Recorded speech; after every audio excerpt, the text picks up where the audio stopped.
Bonsoir à Merci toutes et à pour ta tous. présence. Donc, Export est spécialiste du marché chinois et donc Asiatique et chinois, ouais, tout à fait. asiatique aussi. Merci Bonsoir de à toi. tous et à toutes. Ouais, merci de votre attention.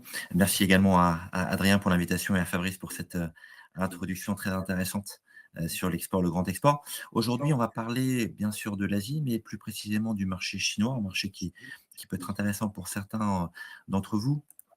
Une petite Attention de mettre le présentation. micro devant le micro. Ouais, qu'on Voilà, je t'entende mets le mieux. micro un petit peu plus. Ok, très bien. Merci. Une petite introduction me concernant. Donc, ça fait maintenant plus de 15 ans que je me suis, on va dire, spécialisé sur le marché chinois et avec une spécialisation sur les vins, champagnes et spiritueux.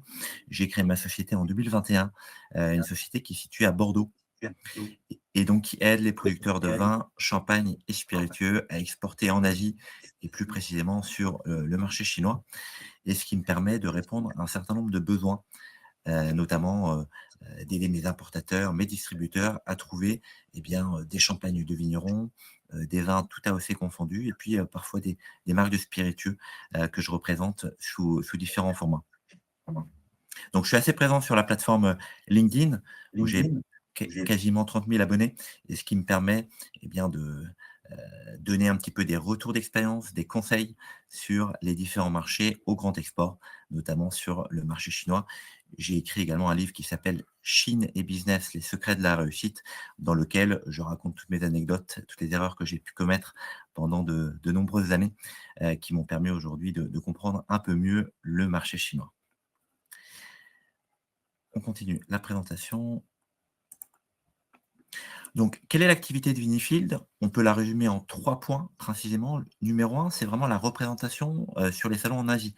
Donc, ce que je vais faire inviter mes importateurs, mes distributeurs sur les différents salons, des salons que je connais bien, puisque c'est des salons sur lesquels j'ai déjà exposé, sur lesquels j'ai déjà vendu. Et donc, je vais faire déguster les différentes cuvées. Donc, soit les cuvées de vin, champagne ou des spiritueux. Et l'idée, vraiment, l'objectif numéro 1, c'est de vendre, hein, bien sûr. Donc, l'avantage, c'est que je prépare mes salons au moins 1 mois à l'avance. Donc, voilà, j'ai toute une session de prospection où je vais prendre les rendez-vous et pendant 3 ou 4 jours, je vais être sur les salons et faire déguster vos produits avec pour objectif de décrocher de nouveaux contrats. Donc, c'est vraiment ça l'activité qui fonctionne très bien.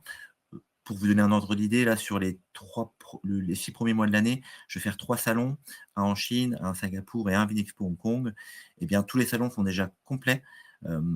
Et je représente globalement 6-7 sociétés maximum sur le salon, de manière à ce que je puisse, on va dire, répondre à quasiment tous les besoins ou une grande partie des besoins de mes importateurs, et aussi de pouvoir avoir une gamme complète. Vins tout AOC, donc je peux avoir des vins de Bourgogne, je peux avoir des vins de Bordeaux, des champagnes, effectivement de différents terroirs de la Champagne, mais aussi des marques de spiritueux. Donc, ce qui fait on va dire qu'un client qui vient pour déguster du cognac, il est tout à fait à même de déguster une gamme de champagne, de vignerons notamment. Deuxième activité, c'est j'organise pour vous des tournées commerciales. J'ai certains producteurs que j'accompagne et en fait qui ont déjà un salon en Asie et se disent tiens, je vais aller à Hong Kong pour faire 3 jours. Et je les contacte en disant c'est très bien d'aller en Asie, ça coûte très cher. On a vu tout à l'heure la présentation de Fabrice. Sur une semaine, ça peut vous coûter entre 10 à 15 000 euros minimum. Sur une représentation en Asie, moi, je vais essayer d'optimiser tout ça en vous proposant peut-être d'ajouter 2 ou 3 jours de plus sur votre séjour. Et donc, je vais organiser pour vous 3-4 rendez-vous avec mes importateurs, avec mes distributeurs. Et donc, vous venez avec moi et on fait les rendez-vous ensemble. L'objectif, c'est de vendre directement à l'importateur. Et puis, il y a une formule un peu plus premium, qui est la formule numéro 3, qui est l'accompagnement export, dans laquelle, en quelque sorte, je deviens votre commercial export externalisé avec un contrat qui est signé sur 12 mois, où là, je vais vous aider et vous allez vraiment être prioritaire sur les salons, prioritaire sur mes offres, puisque je reçois pas mal de demandes de la part de mes importateurs de manière assez régulière. Et donc, l'objectif, c'est vraiment de vous accompagner. Là, c'est une offre qui est ciblée pour 3 producteurs, on va dire, par an, grand maximum, pour garder vraiment cette proximité avec les sociétés.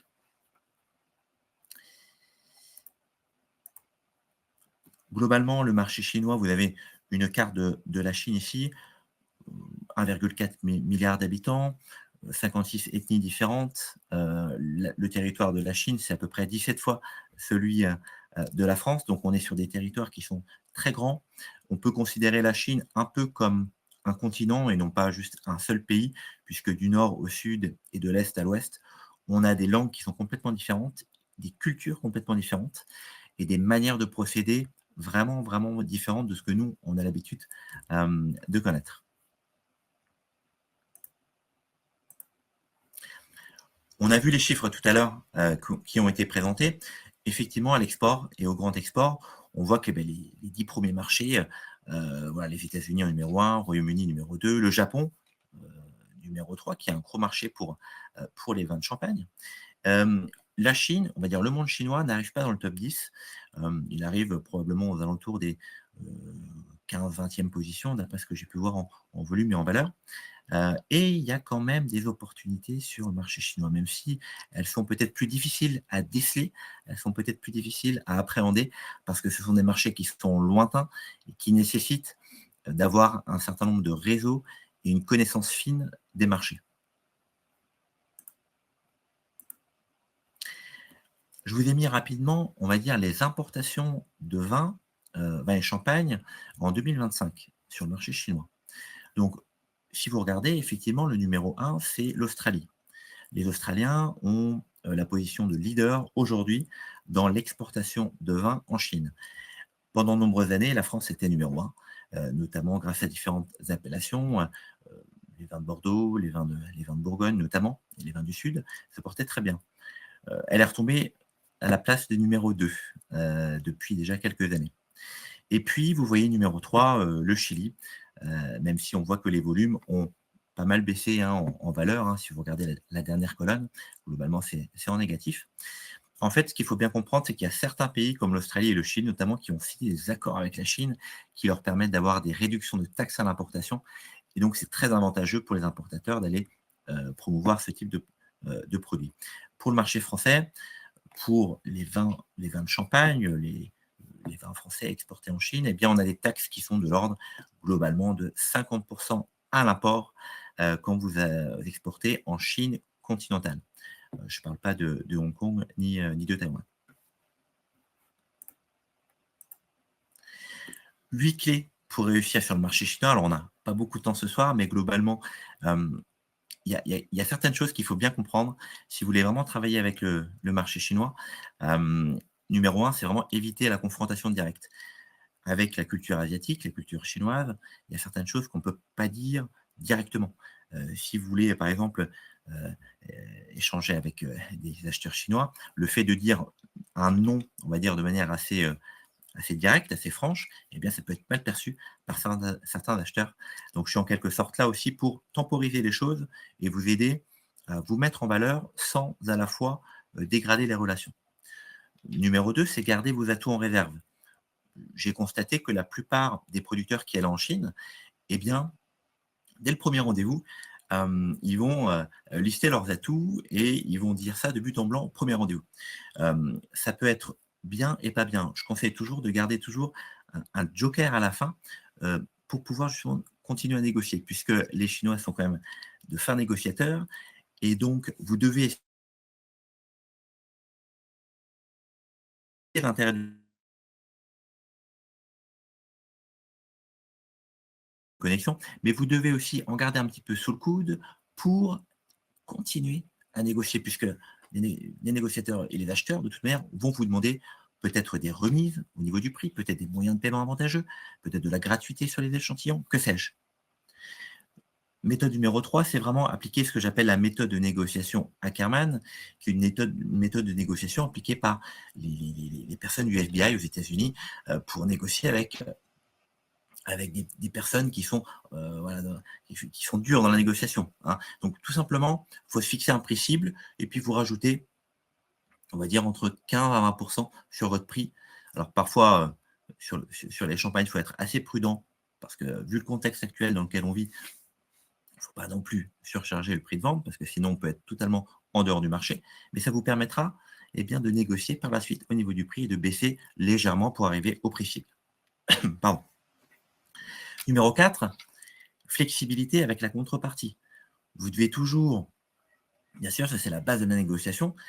Votre client vous demande de baisser le prix, OK, jusqu'à un certain niveau, mais par contre, vous allez lui demander plus de volume, vous allez lui demander, peut-être des paiements avantageux, vous allez lui demander une garantie, enfin, vous allez quand même faire en sorte que, beh, vous voulez travailler avec moi, c'est très bien, on est très content. Par contre, voilà, on fait un pas, en avant chacun pour pouvoir, continuer le deal.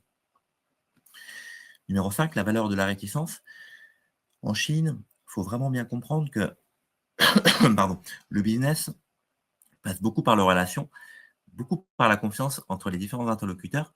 Donc prenez le temps avec vos interlocuteurs chinois et même, je dirais plus asiatiques, de construire la relation au départ, pas seulement pour, se dire: «Allez, on va expédier, une palette, 2 palettes dans tel pays». Il faut vraiment prendre le temps de le faire parce que ça vous permettra de construire des relations importantes qui vous permettront de briser la glace et notamment, de vendre davantage sur le long terme. Je rappelle qu'on est au grand export, donc l'idée c'est de vendre, bien sûr, mais ça peut prendre parfois un peu plus de temps que sur les pays européens, notamment.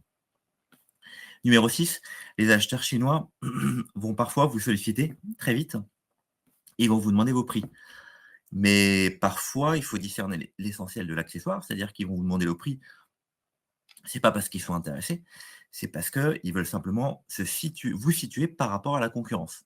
Donc ils ont accès peut-être à un panel de fournisseurs et ils veulent vous situer. Donc moi, ce que je dis souvent, n'envoyez pas vos prix comme ça de manière but en blanc quand un importateur vous demande. Essayez de comprendre ce qui l'intéresse chez vous. Est-ce que c'est un BSA, un millésimé, un blanc de blanc, un blanc de noir, et cetera? Il faut vraiment bien cibler parce que peut-être que votre gamme est assez large et je ne recommande pas du tout d'envoyer un tarif complet dès le départ. Voilà, prendre le temps de bien cibler ses besoins. Jouer sur le long terme, bien sûr. On est sur le grand export, donc il faut bien cibler les importateurs pardon, et les distributeurs pour être assuré d'avoir, on va dire, des importations sur le long terme. L'art de la retenue, ceux qui viennent avec moi en tournée commerciale le savent. Essayez, voilà, de rester humble et puis aussi, tout à fait correct vis-à-vis des cultures qui sont en face de nous, qui sont complètement différentes et qui peuvent être heu, assez difficiles à appréhender pour certains d'entre nous. Je vous ai mis rapidement, hem, pour un champagne, comment est-ce qu'on pourrait, adapter un peu son produit? Puisqu'on a vu tout à l'heure qu'il fallait adapter le produit au marché. Le marché chinois est un peu spécifique. En fait, les Chinois adorent les cadeaux. Donc quand vous allez vendre du champagne en Chine, en fait, votre caisse de champagne, elle va être redonnée, elle va être donnée lors de différentes fêtes en Chine. Donc il y a la fête du Nouvel An chinois qui vient de se terminer il y a globalement quelques semaines. Mais tout au long de l'année, il y a plein de fêtes. Et bien, c'est lors de ces fêtes que les Chinois vont effectivement offrir, vos cadeaux, les cadeaux et donc le champagne en fait partie, les vins, les spiritueux également. Et donc dans les couleurs qui sont appréciées, il y a forcément le rouge, l'or, un peu le noir aussi, parce que c'est un côté, vraiment très premium et puis ça parle vraiment aux Chinois. Parlez aussi effectivement de votre histoire et de la crédibilité de votre histoire parce que ça, c'est très important et c'est unique. Vous êtes les seuls à raconter votre propre histoire et il faut se différencier vraiment, absolument pour pouvoir percer sur ces marchés-là. Toujours avoir peut-être une cuvée spéciale ou un peu plus des cuvées vraiment haut de gamme pour pouvoir attirer l'œil aussi, puisqu'il y a des importateurs très spécialisés sur le monde du champagne qui vont vouloir, autre chose que du BSA et donc il va falloir proposer autre chose. Et puis après voilà, il y a des marchés principaux. On va dire que sur le marché chinois, il y a 2 types de marchés. Il y a le marché entrée de gamme, où les importateurs vont vouloir vraiment que du prix. Et puis il y a un marché qui est plus ouvert aux produits premium, on va dire avec un super rapport qualité-prix, une histoire unique.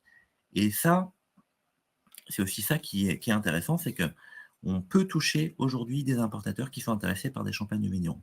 Il y a des possibilités de développement, même si ce n'est pas l'un des marchés les plus demandés à l'heure actuelle, mais il y a quand même pas mal de milliardaires en Chine. Je crois d'ailleurs que si on prend le nombre de milliardaires en Chine, il y en a plus qu'aux États-Unis et en France cumulés.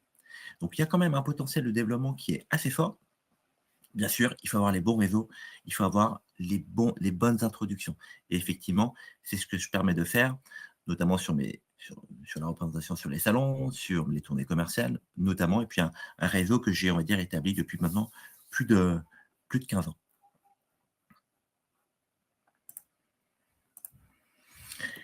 Il y a quelques erreurs culturelles, attention à éviter quand, vous voulez travailler avec les Chinois, c'est que vous ne pouvez pas, leur faire perdre la face. C'est-à-dire que quand vous avez des clients qui arrivent ou des prospects potentiels, voilà, le fait de dire non ou de les contredire de manière publique, eh bien ça, c'est des choses qu'il faut absolument éviter. Moi, je l'ai vu et j'ai même commis certaines erreurs.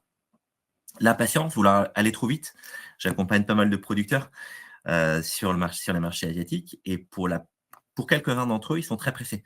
Donc ils veulent tout de suite vendre une, 2 palettes le plus vite possible, peu importe, à quel distributeur, importateur. C'est une grosse erreur parce que, il faut vraiment qu'on regarde ensemble quels sont les distributeurs les plus intéressants pour votre marque à vous. Éviter la confrontation directe, comme je l'ai dit, éviter de dire non brutalement au lieu de se détourner. Il y a des choses on va dire, à expliquer de manière assez diplomatique. Je parle dans le point numéro 4 de sous-estimer le guanxi. Le guanxi en chinois, c'est un terme qui signifie les relations interpersonnelles qu'on peut avoir avec nos clients, avec nos partenaires, avec nos amis également, plutôt que de se concentrer uniquement sur le contrat. Si vous voulez, un Chinois, il va acheter votre gamme de champagne parce qu'il vous connaît, il peut vous faire confiance. Bien sûr, la qualité du champagne est là, le prix est en corrélation avec le marché. Là, on va pouvoir signer un contrat, aucun problème. Mais il a besoin de vous connaître. Il a besoin de connaître ce que vous pensez et effectivement, si vous pensez travailler avec lui sur le long terme.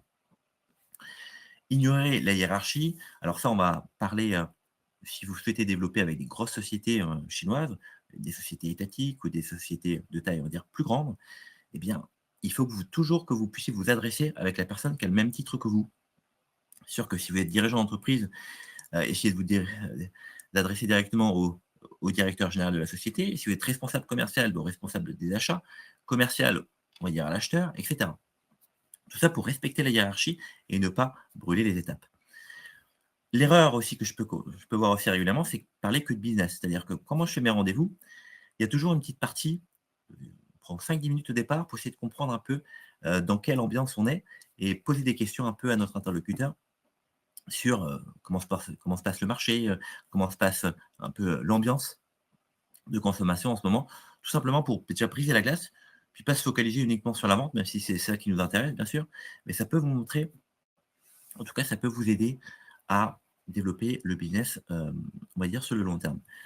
Le manque du suivi, je l'ai mis, c'est valable pour tous les marchés. Bien sûr, il faut relancer de manière, on va dire, séquentielle après les rendez-vous et puis ne pas être trop pressé, ne pas vouloir montrer qu'on est vraiment, heu trop pressé de vendre. Encore une fois, bien sûr, je suis commercial et je suis commercial depuis, maintenant plus de 15 ans.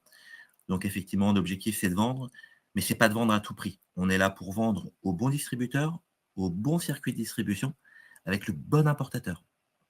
Ça, c'est super important et ce travail-là, c'est moi qui le fais en amont. Je sélectionne les meilleurs importateurs en fonction des gammes que vous avez à présenter et l'idée, c'est de pouvoir le faire de manière, assez régulière également.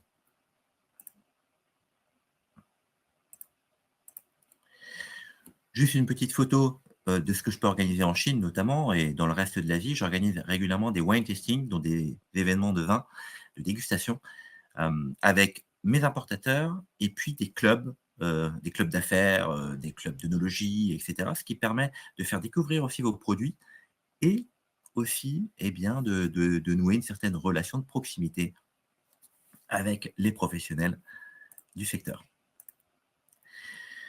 Je vous ai mis ça parce qu'effectivement, c'est comment est-ce qu'on exprime son opinion, en Chine et en France. Donc en France, vous avez la version à gauche, hein, qui est en bleu. On a un point A qui part vers un point B, qui est une manière assez directe et franche de dire les choses. Quand ça va et quand ça va pas, on va dire les choses de manière assez directe et franche en France. À droite, vous avez la version chinoise, où vous avez aussi un point A et un point B, sauf que la manière de s'exprimer est peut-être un peu différente de ce qu'on a l'habitude de voir en France. Donc pour ne pas froisser les gens, pour ne pas faire perdre la face, on va s'exprimer d'une manière parfois, on va dire, indirecte. Et donc ça, mon rôle, c'est vraiment de faire comprendre à mes fournisseurs, à mes partenaires, et bien que j'arrive à comprendre entre les lignes. Le plus important en Chine et en Asie, c'est de comprendre ce qui n'est pas dit. C'est on va dire les choses, il y a un sous-entendu derrière et ça effectivement, j'arrive à le déceler maintenant. Ça fait 15 ans effectivement que j'ai été confronté à ce genre de situation. Alors il y a certains importateurs qui sont plus directs que d'autres, mais dans certaines régions, notamment dans le sud de la Chine, plus tendance effectivement à s'exprimer de manière indirecte. Donc ça, il faut bien l'avoir en tête pour pouvoir échanger de manière, on va dire, assez fluide avec, nos importateurs, nos clients. Autre chose, avant de terminer, effectivement, les Chinois sont très superstitieux. Donc effectivement, par exemple, pour les chiffres, il y a certaines significations, il y a des pièges à éviter. Je vous en donne quelques-unes, c'est assez intéressant. Par exemple, vous prenez les chiffres qui sont très favorables en Chine, les chiffres 8, 6 et 9. Pourquoi le 8? Parce que le chiffre 8, c'est synonyme de prospérité et de richesse.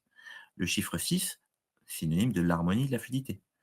Donc si vous avez un millésime 2018, par exemple, c'est plutôt pas mal, ou 2016, ça peut peut-être aider les cuvées à pousser. Par contre, vous avez des chiffres défavorables, les chiffres 4 et 7, et notamment le chiffre 4. Pourquoi le chiffre 4? Parce que quand on le prononce en chinois, en fait, c'est synonyme du mot mort en chinois. Et donc, ce qui est assez drôle, pour ceux qui sont déjà allés en Chine, ou pas, c'est que quand vous prenez l'ascenseur, il y a pas d'étage numéro 4. Quand vous allez à l'hôtel, il y a pas de chambre 44. Il y a pas de chambre 404. Ça n'existe pas parce que c'est pas possible pour les Chinois d'accepter ce genre de chiffre. Donc vous voyez, c'est des choses qui sont, hem, parfois, qui peuvent nous être, un peu compliquées à comprendre, mais quand on le sait après, c'est beaucoup plus simple. Par exemple, éviter d'offrir un cadeau par l'autre 4, par exemple. Éviter d'organiser un événement le 4 avril. Éviter de mettre un prix de vente à 44 € ou 444 € et cetera. J'en passe, il y a beaucoup de choses à dire, mais globalement, les chiffres sont pas neutres. Il y a beaucoup de choses à comprendre et je suis aussi là pour aider les producteurs à se développer de manière pérenne sur les marchés. Vous avez ici mes coordonnées, téléphone et email, effectivement mon adresse mail, mon site internet. Pour ceux ou celles qui sont intéressés pour se développer en Chine et dans le reste de l'Asie, en fait, je suis en quelque sorte votre intermédiaire qui vous permet à moindre coût, notamment sur la représentation des salons, sur les tournées commerciales et également, sur la partie accompagnement premium, de pouvoir vous aider à vendre et de vous donner et de vous répondre aussi aux questions stratégiques de manière globale. Merci de votre attention. Merci beaucoup Jean-Charles. Moi, j'avais déjà des questions. Par exemple, on a parlé des réseaux sociaux tout à l'heure. On a présenté avec le service de Jean-Pierre et puis avec Fabrice a rappelé que l'Instagram était pas mal aussi comme réseau. Est-ce que les réseaux sociaux, c'est une porte d'entrée pour le marché chinois? Oui, tout à fait. Alors, ce qu'il faut bien comprendre, c'est que les Chinois ont leurs propres réseaux sociaux. C'est-à-dire qu'ils ont l'équivalent d'Instagram en Chine, ils ont l'équivalent d'un WhatsApp en Chine, ils ont l'équivalent, d'un LinkedIn en Chine. C'est-à-dire qu'en fait, ils ont leur propre écosystème de réseaux sociaux. Donc ce que je recommande absolument, c'est qu'à partir du moment où on commence à avoir un peu d'activité sur le marché chinois, c'est vraiment de travailler avec une agence marketing locale pour pouvoir booster les ventes parce qu'en fait, votre distributeur ou votre importateur en Chine ne va pas le faire. Globalement, c'est un peu la réalité de ce qui peut se passer. Donc le TikTok chinois existe. Vous avez aussi, Little Red Book, vous avez plein de plateformes aussi qui vous permettent de faire la promotion de vos produits, hem, en Chine. Donc c'est bien sûr, les Chinois sont très connectés, ultra connectés, ils achètent aussi en ligne. Mais ça, c'est vraiment pour une étape pour ceux qui sont déjà un peu expérimentés, qui ont déjà un peu d'activité en Chine, je le recommande dans un deuxième temps. Et pour ceux qui souhaitent percer le marché chinois, je pense que dans un premier temps, c'est identifier quelques opérateurs et aller sur le terrain et présenter les gammes, faire déguster les produits et parler de son entreprise.